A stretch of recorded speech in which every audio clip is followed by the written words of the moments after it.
Right then, guys, so what we're going to do is we're going to take you along with us as we're going to come and retrieve our Siamese crocodile eggs. So she laid her eggs overnight. We've managed to get some really, really cool footage of her doing so. And now it's time for the team to be assembled. So we've got Claire, she's at the ready. See, Sean's right here. And then we've got Colin. So we will come together, and what we're going to do is we're going to take you on a little journey into the enclosure with us. So while the guys are there getting everything ready and discussing our plan, I'm going to walk around to this side and we'll discuss a few things about what's going to happen. See if we get our guys in the background here. There we are. So there's Hugo, the big guy, and then Rebecca. So there's a few questions that will probably be asked. Why is it, first of all, that we are retrieving the eggs? The reason why we would go in and retrieve the eggs, there's a couple of reasons. First of all, one big reason, of course, as Claire goes past with the poles, there she goes. One big reason, of course, is that we would like to, if we are actually going to go ahead and incubate eggs, then we would like to retrieve those eggs and ensure that they have the best possible chances of hatching at 100% rate. Of course, also, crocodilians, they are known for their eggs and temperature sex determination. So what would happen is if we had the eggs in at a certain temperature, we could actually ensure for breeding programs, etc., that we're hatching males or females, which is really, really cool and interesting.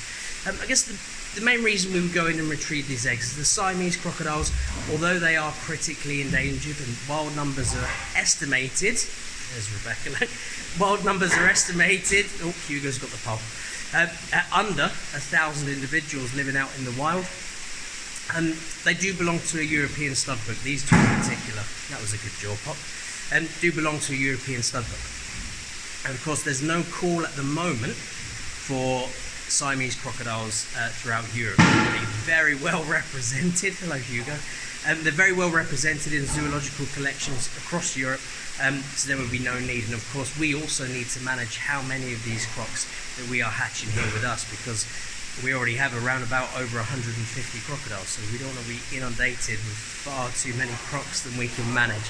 So that would be the reason to do it. How will Becca react? She'll react like every crocodilian does. They're amazing mothers. They're very, very protective of that nest, as you can see. And of course, it'll be a little bit, I guess, a little bit stressful for her right now. But of course, once we've left the enclosure, we will leave the nest in situ for a little while to allow her to go through her cycle of protecting that nest, because they are, of course, amazing mothers. In terms of what dangers it poses to the croc team as well, as you can imagine, this is probably the most dangerous part of the job, coming in and retrieving the eggs. It's something that we have got a lot of experience at doing, but even though it still carries on and it gets your heart beating every single time. So we're going to head on round, go and see the guys and see how they're getting on. We're just basically trying to get Rebecca now over the other side of the nest, and this allows the guys to be able to get in and we'll retrieve the eggs. So let's go on over and let's have a little look. We're going to take you with us. So we've never done this before, so you guys are in for a bit of a treat. As the guys are doing. So also one thing that's really, really important is everybody's communication as a team. Okay, I'm just keeping an eye on our slender snouted crocodile, making sure she's not too close. So they need to communicate, everybody's talking, everybody has a job, and we're all making sure that everybody stays nice and safe, and of course, probably more importantly as well as our crocodiles, don't get too stressed out through this process, and also of course they stay nice and safe and incur no injuries. So yeah, we're going to carry on, let's see what's going. So right now the boards are going in. Of course, modern technology, so the boards are there as a bit of protection for the guys. Really, we're going to sit there and protect ourselves with those boards. And the poles aren't there really for hitting the crocodiles or anything nasty. The poles are there just to add that little bit of extra distance between us and them.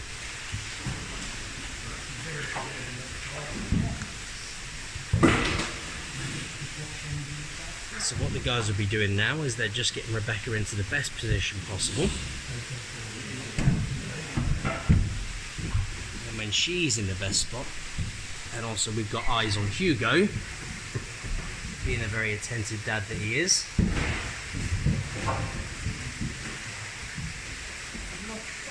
So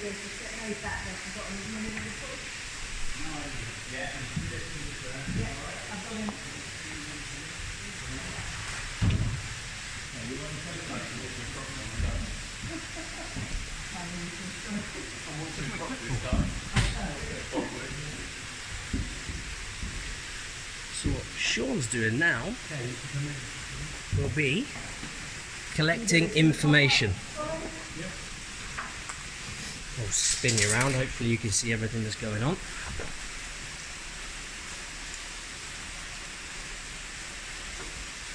So what are we doing here, Sean? So we're just trying to collect as much data from the nest as possible, just so that we've got records.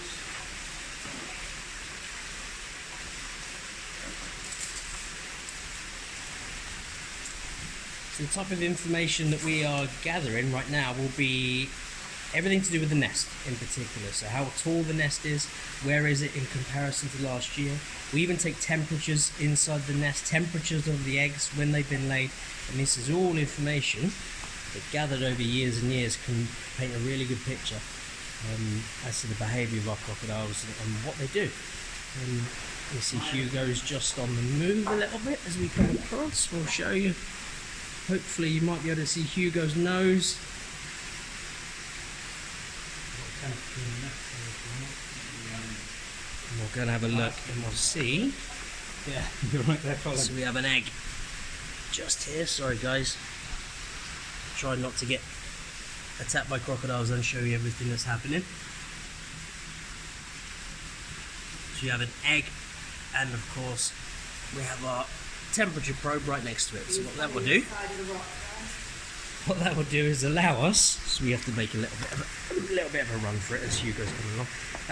That will let us know exactly what's going on inside that nest, which is obviously very, very important. Hugo is just, sorry guys, there.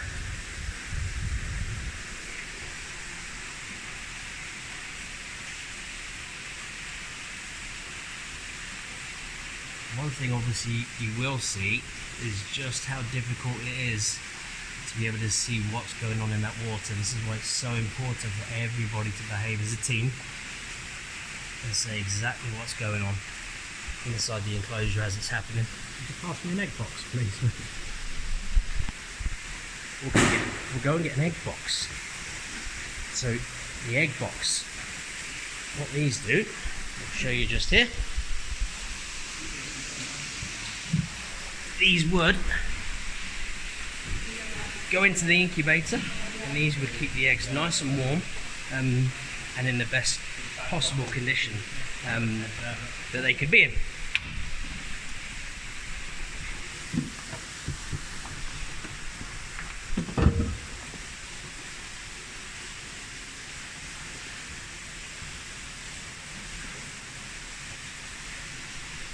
So like we said, even though we won't be actually incubating these eggs to hatch any more Siamese crocodiles out this year, we do still want to actually take care of them. We still want to take information, so as these eggs go in, we get to find out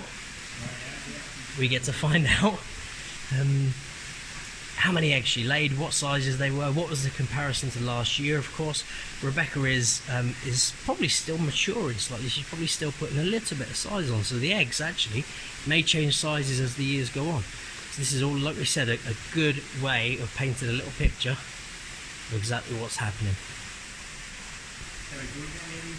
Yeah. I'm just going to pop in the enclosure, guys. So here they are. Hopefully you can see them.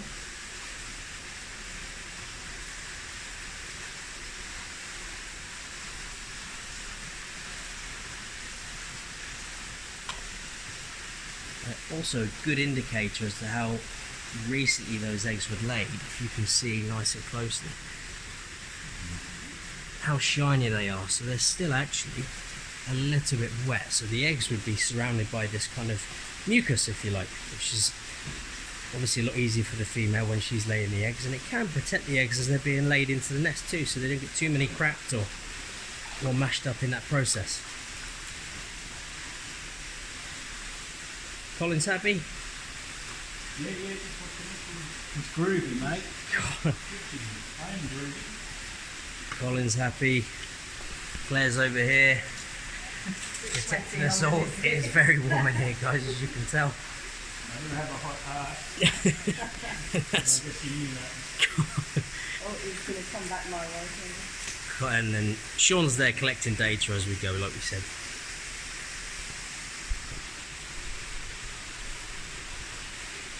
Must be that thermometer thing. Yeah.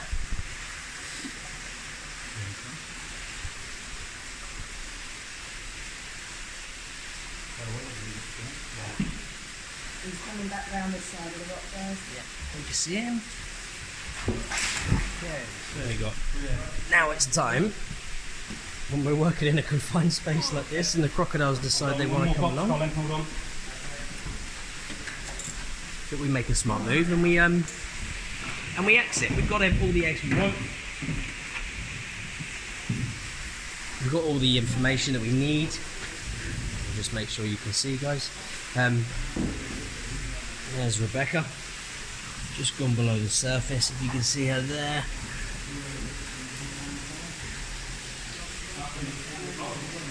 So the guys, what they would be doing is they'll be using those poles just to feel out where Rebecca is, because obviously once she's gone in this kind of really murky water here, you don't really know where she's going to be. But of course, they've got the board there as well.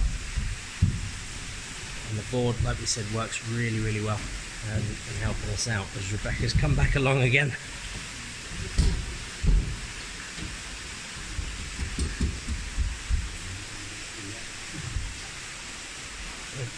Yes, Easy as that. easy as that. Everybody's got their limbs still.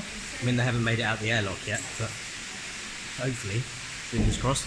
And that actually went very, very well. So Hugo was very well behaved. We're the Avengers of the crocodile world. I think you heard it here first.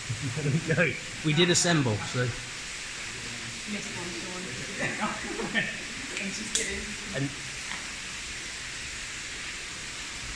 there we go.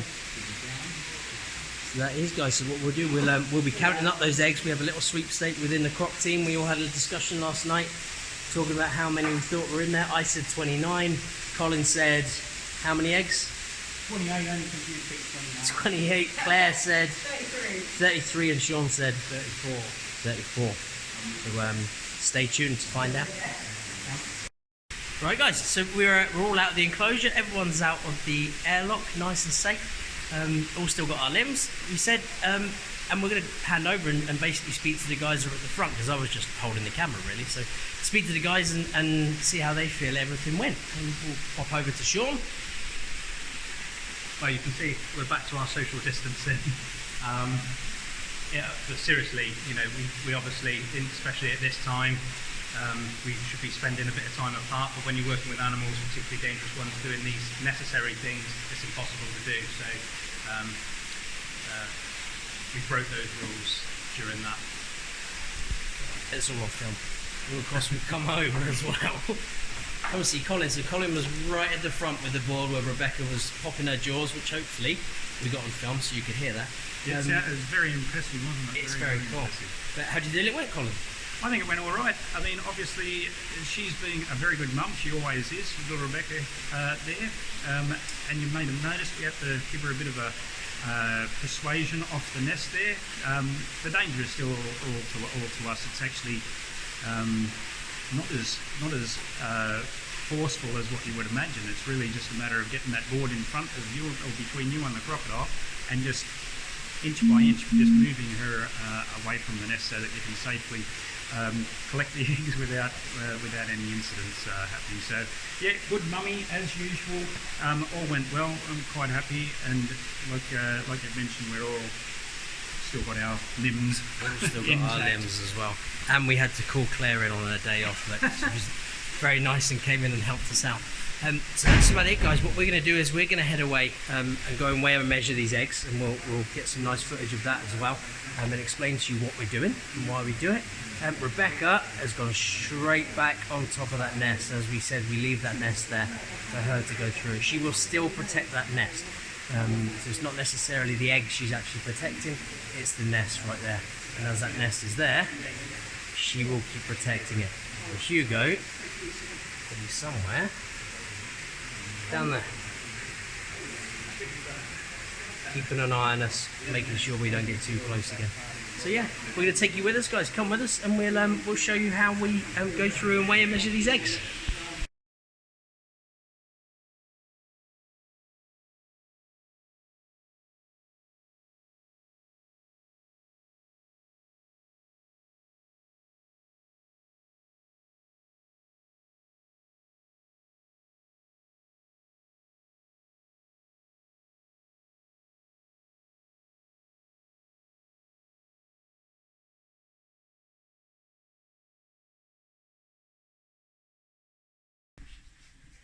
So we have 1, 2, 3, 4, 5, 6, 7, 8, 9, 10, 11, 12, 13, 14, 15, 16, 17, 18, 19, 20, 21, 22, 23, 24, 25, 26, 27, 28, 29, 30. Oh no. There are 30 eggs in there.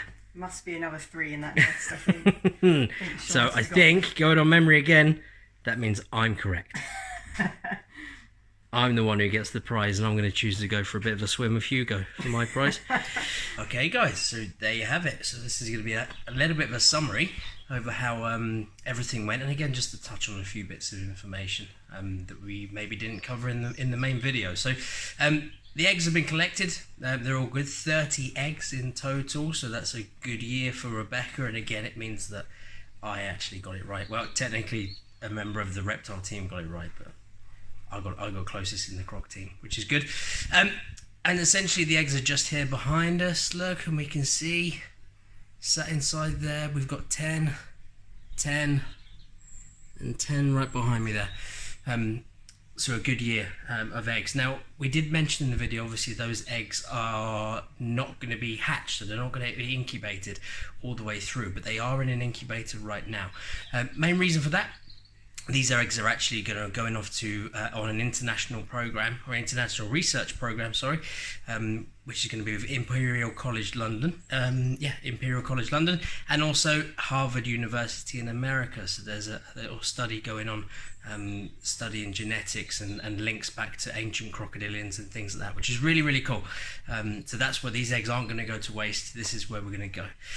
As part of the egg collection itself, it went very, very well. Anytime you've got really nice, safe animals at the end that have come to no harm, all the keepers came out nicely and unscathed as well. It's always very, very good. And I think we were in and out the enclosure within between 10 and 12 minutes, which is really good, to collect 30 eggs and the information, and of course keep the animals nice and safe at the same time. Very good. So everyone's very happy with how that all went in total. And generally speaking, hopefully, like we said in the video, you get to see how it's done, how we try and do it nice and safely, how we all try and stay out of each other's way as well, which is always important. And hopefully it gives you a really good little insight into what it's like to enter into one of these enclosures whilst we're doing this thing, because it's one of the most commonly asked questions we get.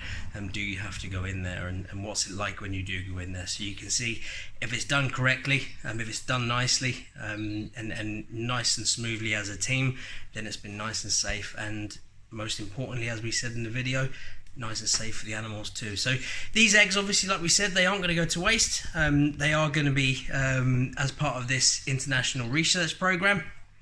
But also, one thing we would love in the future to happen is to be involved in some of these international release programs as well, which would be amazing to have animals which go out effectively from here out into the wild and be part of their own research programs and things like that. But it's a long way off. The environment that these animals living in the wild is still not 100% safe, and there's still lots and lots of hurdles to be overcome. But in terms of international breeding programs and things like that, everybody's doing a wonderful job, and this gives you, like we said, a little bit of an insight as to how that works. So hope you enjoyed the video. Hope it's not too long for you guys. Hopefully you all stuck around to have a look. Remember to check out any more future videos that we do. Keep an eye out on anything we're posting on our social media. So obviously on our Facebook and on our Instagram and Twitter, we're all on there. So give us a follow, guys. And other than that, enjoy the rest of this lovely sunshine we've been having, and hopefully we'll see you all again soon.